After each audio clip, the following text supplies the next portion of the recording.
So today I'm doing a video on why I switched my Scat Pack naturally aspirated 392 car to the most hated car in America, as some YouTubers would say. And honestly, there's a bunch of reasons, but just want to just kind of keep it basic on and just kind of like let you know why I switched. And there's not really a lot of videos on this car because it's just not as popular. It's just been written off because the cars had a lot of issues, I guess, like electronically early, and a lot of people were just like, it's not worth it. But I'm gonna give my honest opinion on this car, and since I've driven it for a while, I have 5,000 miles on it now, and it's really, I think a lot of people are sleeping on this car. And also, I mean, first of all, like I said, what car it is? It's the Daytona RT Stage 1. It's not the Scat Pack. I know 600 horsepower and all that, but there's reasons behind it. Besides price, there's reasons. Well, I mean, that's going to bring my first point. I kind of put some things down.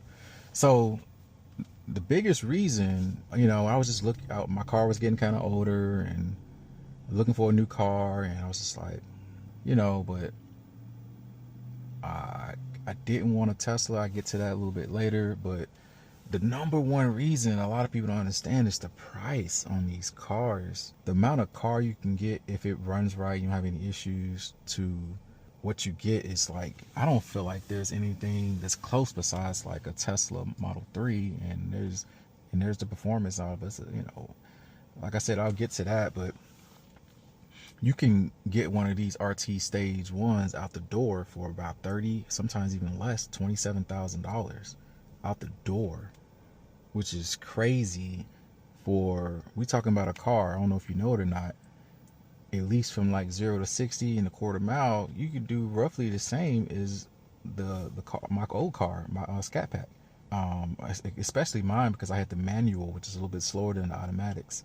So you're talking about a car that can do equal speeds, except I'm getting around 90 miles per gallon, 93 miles per gallon equivalency to versus 16 in my Scat. Now I get it, you don't buy a Scat Pack for gas mileage, but that's important. I mean, if you daily driving this car and you say you like performance, then you're gonna still get that performance, except you're not gonna get that that price tag, and just for what you're getting for your money. We're talking about my back seats are regular size back seats, if that makes sense. Like, it's like a regular 4-door sedan. It's not like a coupe like my Scat Pack. We're talking about, I can easily fit 4 people without moving my seat.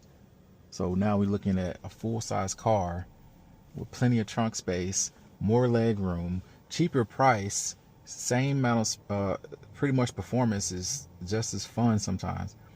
And I'm gonna make another part of this video where I understand, like, this is supposed to be the replacement, and that's where I feel like Dodge went wrong, because this is not a replacement. This is not a Dodge Scat Pack like 6.4 liter replacement or Hellcat replacement, and I think they completely missed the mark on that. And I'm gonna do a whole video on that, and what I think they should have did, and maybe what they can do to make it more appealing, and stop trying to chase after this Mopar car guy audience, because I think that's just a completely wrong direction.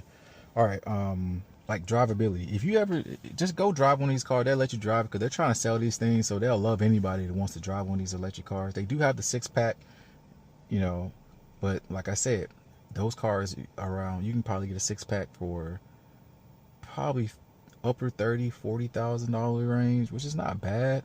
But you might as well keep your Scat Pack, because that's, to me, if we just talking about price and what you're gonna get, any V8 to me is gonna beat that 6-pack.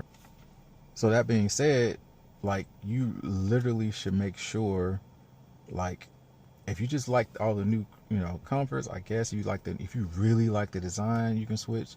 But this is, if you already have a Scat Pack, or even RT, or any of those older cars, switching to a 6-pack from a V8, I mean, I guess, but that's the reason why I went with the electric range, because I feel like the other benefits I'm getting kind of balances out a little bit, I guess. I don't know. Let me see. Another thing is, oh yeah, so price. So we talking about 30,000 below for a brand new car.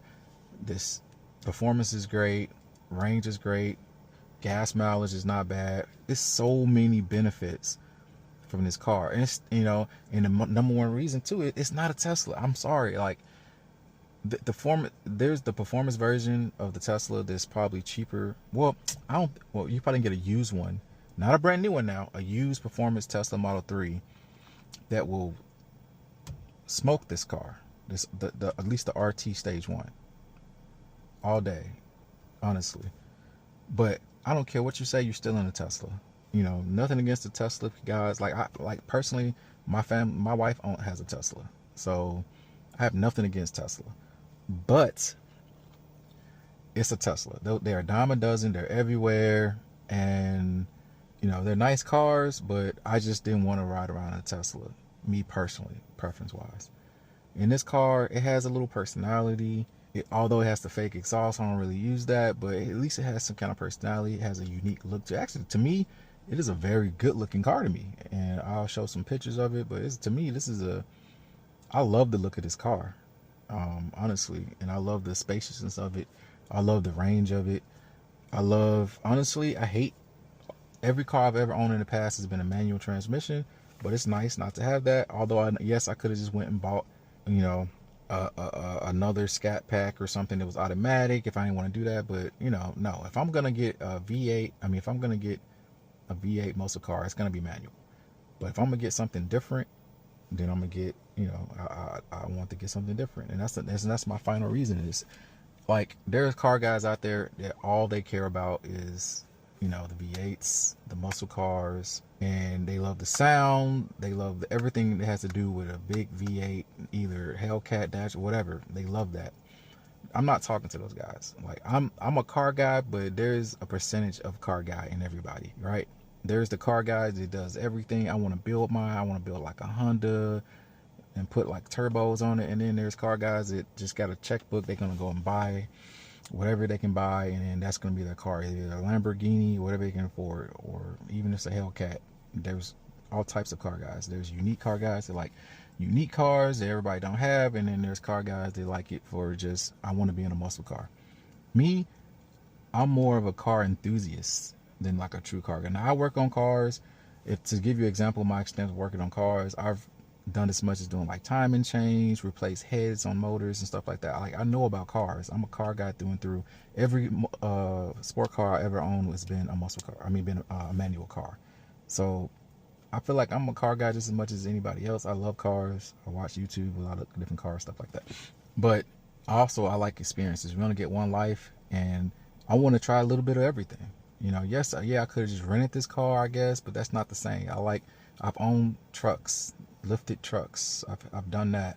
I've owned a Fiesta ST. I'm gonna put pictures of this, manual, of course. Like, I've owned a Catfish Camaro, like a 2001 LS1 engine. I've owned like the Scat pack that you see on my social media stuff. So I've owned a plethora of cars, and then I've driven Teslas. I was like, that's cool. And then this is just another step in just trying something different and owning something different. And honestly, I love it. I have no complaints, which is crazy, because I was feeling like after a few thousand miles, I was going to hate this car. That's not the case. This car has been amazing. I have no issues, zero issues with this car. It drives amazing. The drivability, and for a car as heavy as this, is amazing. And some people are feeling like, well, maybe why didn't you just get the Scat Pack version? Well, also, one thing that I learned about my wife's Tesla is range is kind of important for me. Like, speed is cool. If you're telling me I'm gonna get the acceleration of an all-wheel drive car that's similar to like a Scat Pack, although let's be real, these cars max speed 135, 137 Scat Pack, somewhere around there, same thing pretty much, because they're limited by the transmission that's in these, the Anyway, so although they have 600 horsepower, you're maxing out at 130 anyway. So it's like, and I don't know if you've ever driven an electric car. Two electric motors, 400, 500 power shot, whatever. In this car, which is kind of gimmicky, whatever. You're still gonna get that same feeling. Most people, when they daily drive, or just want to get range, and they're gonna like, and if you want to give those little seat in the back torque, you're gonna get that from pretty much most, sport electric cars, including this one. So you're gonna get 80% of the like, to me, 80% of that same feeling, except you're gonna get significantly more range to me. And I feel like they under range these cars. Like I've driven an hour and a half, 2 hours, and barely used 10%, 15% on these cars. If you're not like exclusively on the highway and stuff. So the range is significantly better on the stage ones. You're still gonna have a lot of fun in this car. Just like any electric car, the maintenance is a lot lower. I don't have to shift gears every day like in my manual. No, nothing against manual, but shifting gears every day in a car like that, it could be a lot of work. If money wasn't an issue, I just own several cars, including my old Scat Pack, whatever. But if I'm gonna choose one daily driver, I'm trying something different, and then I might switch this up and get something different later. I just want to have life experiences with different cars. I want to own as many different types of cars as I can, and this is just my next step, and that's pretty much it. I know this video probably is a little long, but I'm also going to make a video on like where I think Dodge went wrong on this. I know there's a lot of videos on that, and just give my opinion on that. All right, thank you.